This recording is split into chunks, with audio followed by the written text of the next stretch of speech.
हाग्रामा महिलारिया जेसेबांखि बाथ्रा बुङो माने बिथाङा सासे भेलिडिटि गैयै नामावल' दैदेनगिरि। हाग्रामा महिलारिया जेसेबांखि बुङाथों मानो बिथाङा दिनै सासे माने भेलिडिटि गैयै सासे बिदिनो नामावल' दिनै सासे बिपिएफ हान्जानि सासे दैदेनगिरि जानानै दङ। बिथां हाग्रामा महिलारिया दिनैनि समाव सासे फ्लप लिडार। हाग्रामा महिलारि बिथाङा सासे फ्लप लिडार दिनैनि समाव।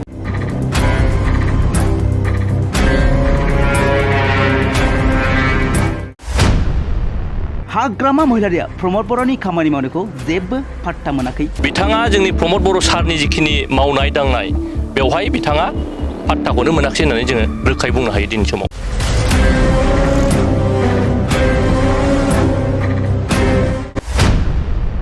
जेसेबांखि नाजाथों मानो हाग्रामा महिलारिया जिर' जागोना रोखा। मा महिलारिया जेसेबांखि बुङाथों मानो बिथाङा दिनै सासे माने भेलिडिटि गैयै सासे बिदिनो नामावल' दिनै सासे बिपिएफ हान्जानि सासे दैदेनगिरि जानानै दङ।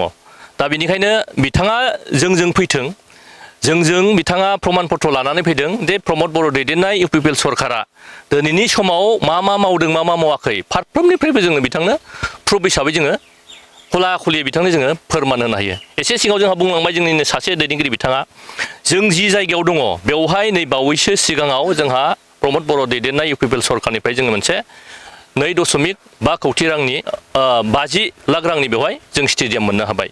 बिदिनो थांनाय साननैसो सिगाङाव जोंहा नैबे जोंनि समष्टिनिफ्रायनो मोनसे केसि डिग्री कलेजआ बेबो जोंहा प्रमद बर' दैदेननाय सारनि दैदेननायावनो बेबो प्रभिन्सियेलाइज जाबाय। आरो बेनि अनगायैबो जोंहा सिमलायाव मोनसे 1 कोटि रांनि सिनेमा हल बेया लुफुंजाबाय। आरो बेनि अनगायै गोबां आसनिफोर दिनै रायजो राजानि थाखाय दिनै प्रमद बर' सारा आसनिफोर लानानै खामानि मावदों। आरो बेफोर आसनिफोरखौ जोङो दिनै थारैनो बुंनो थाङोब्ला जों कख्लाबारि समष्टिनि रायजो राजाफोराबो दिनै मोननो हादों। दा बेनिखायनो आं बुंनो सानो हाग्रामा महिलारि बिथाङा सासे फ्लप लिडार दिनैनि समाव।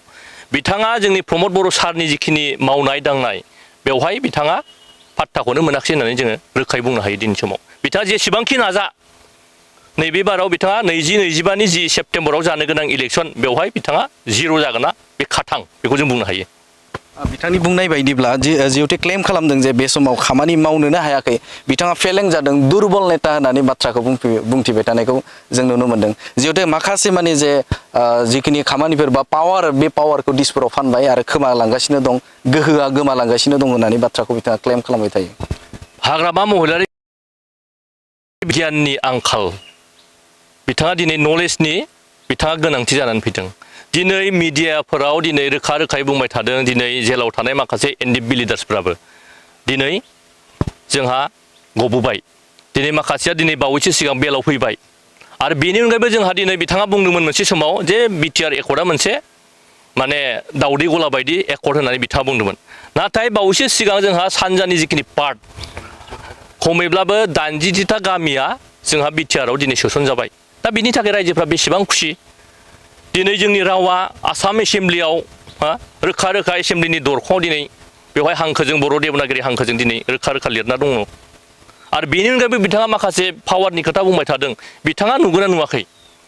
दिनै जों बेनिखायनो बुंनो सानो जे जोंनि गोहोखौ बे एकर्डनि गेजेरजों गोबां बारायहोनानैसो लाबोदों होननानै जों गोख्रोङै बुंनो हायो।